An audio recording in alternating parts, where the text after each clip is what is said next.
Hello बच्चों, स्वागत है आपका। आज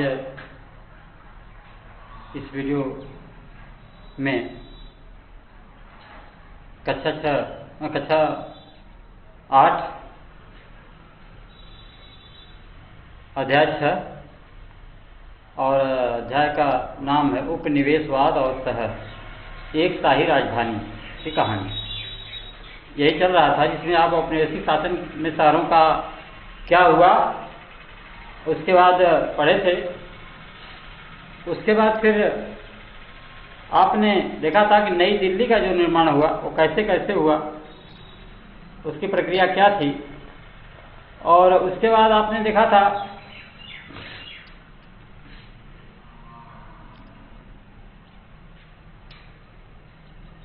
एक नई राजधानी की योजना। एक नई राजधानी की योजना में देखा था कि एक योजना बनाई गई नई राजधानी बसाने के लिए। उस योजना में कैसे कैसे क्या हुआ आप उसको देख चुके हैं पीछे। अब देखें आप चौथे वीडियो में, इस पार्ट का चौथा वीडियो है जो आपके लिए जा रहा है।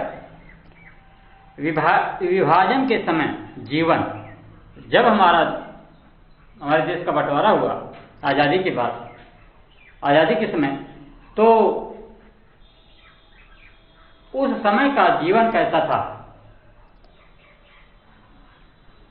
लोगों के ऊपर क्या गुजरी, वर्ग विशेष के प्रति कैसी भावनाएं थी, उसी के विषय में ये वीडियो आपको जाएगा। देखें, आप देख रहे हैं विभाजन के समय जीवन, यही आपको पढ़ना है। विभाजन के समय जीवन, एक शाही राजधानी की कहानी, उपनिवेशवाद और शहर, अध्याय 6, वीडियो नंबर 4। तो 1947 में भारत के विभाजन से नई सीमा के दोनों तरफ आबादी बड़ी तादाद में भी स्थापित हुई थी। ये उस समय की कहानी है जिस समय हमारा देश आज़ाद हुआ था। अब उसमें देखेंगे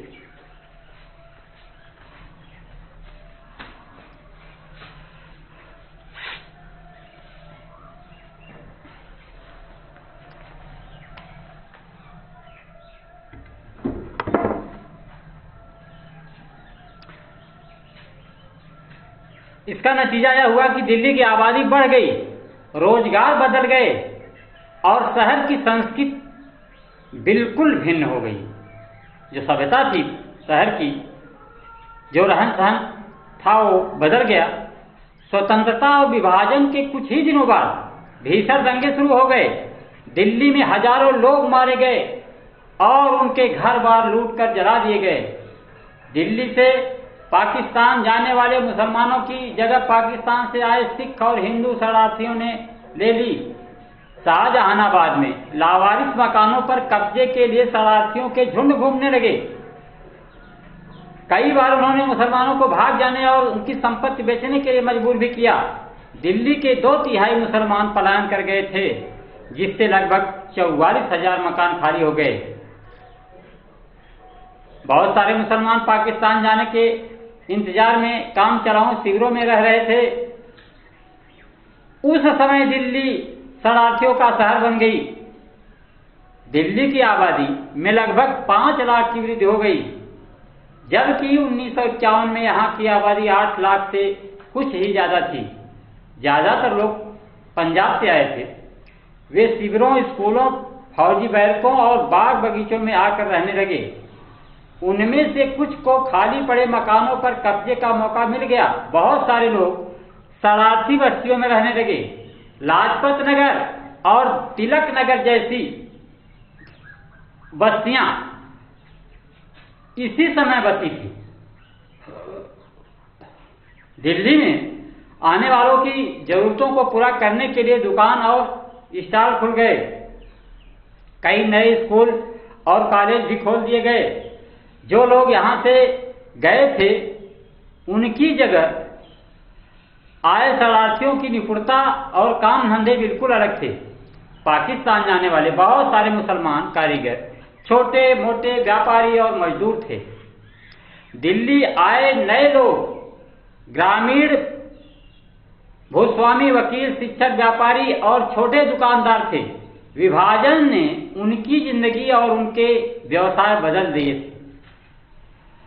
फेरी वालों, पटरी वालों, बढ़ई और लुहारों के तौर पर उन्होंने एक रोजगार अपनाया।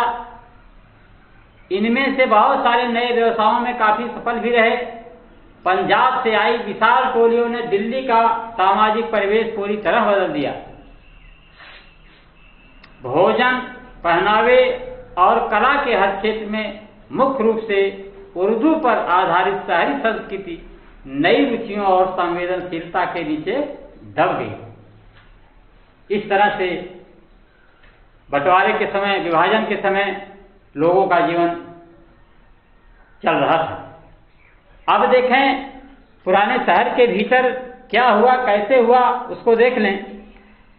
अब यहाँ पर देख रहे हैं चित्र 11 तो भी देख लेंगे। विभाजन के बाद हजारों लोग दिल्ली में बने शरणार्थी शिविरों में रहने लगे थे। उनके पास घर मकान नहीं था। तो अब देखें पुराने शहर के भीतर, इसी बीच पुराने शहर यानी शाहजहानाबाद का क्या हुआ। अतीत में मुगलों के जमाने की प्रसिद्ध नहरों से घरों में न केवल पीने का ताजा पानी आता था, बल्कि दूसरी घरेलू जरूरतों के लिए भी पानी मिल जाता था। 19वीं सदी में जलापूर्ति और निकासी की इस बेहतरीन व्यवस्था को नजरअंदाज किया जाने लगा। कुओं, बावड़ी की व्यवस्था अस्त व्यस्त हो गई। घरेलू कचरे की निकासी करने वाली धाराएं भी क्षतिग्रस्त थीं। यह एक ऐसे समय की बात है जब शहर की आबादी लगातार बढ़ रही थी।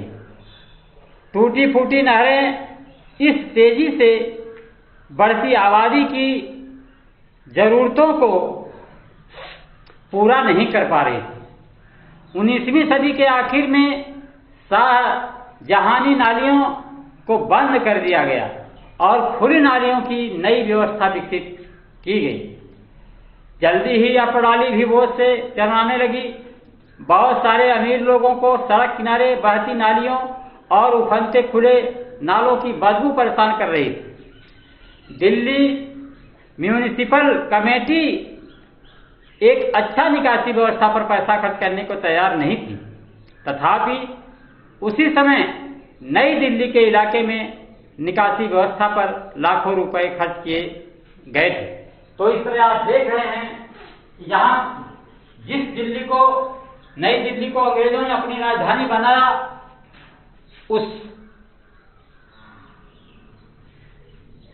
उसको उन्होंने ज्यादा से ज्यादा सजाने का प्रयास किया, लेकिन पुरानी दिल्ली की अवहेलना की गई, जैसा कि आप इस पहले में आप देखे हैं। अब देखें एक चित्र है, चित्र नंबर 12। दिल्ली में निजामुद्दीन औलिया की दरगाह के पास बनी एक प्रसिद्ध बावड़ी, जिसको आप देख रहे हैं, स्पष्ट आपको दिखाई पड़ रहा है चित्र में। अब देखें हवेलियों का पतन।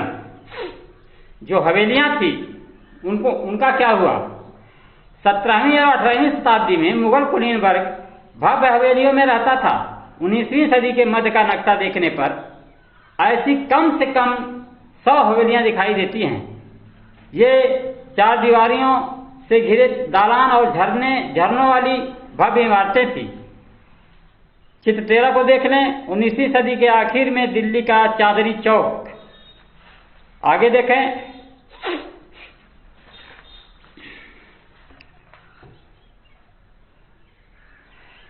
एक हवेली में बहुत सारे परिवार रहते थे।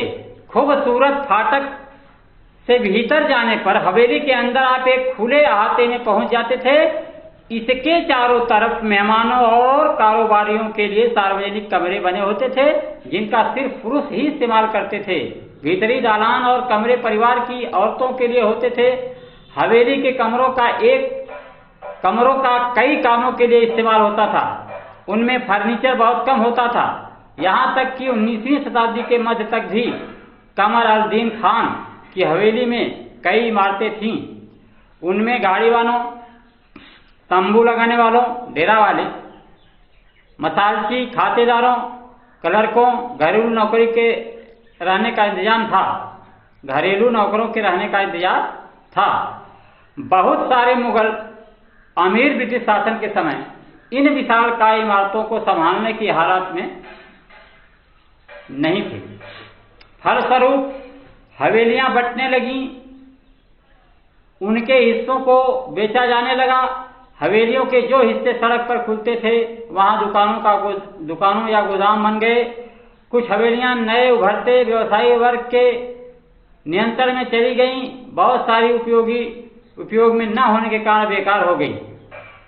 औपनिवेशिक बंगले इन हवेलियों से बिल्कुल अलग थे। ये बंगले एकल परिवार के लिए बनाए गए थे, इसलिए उनमें एक मंजिल की ढलवा छत वाली इमारत होती थी।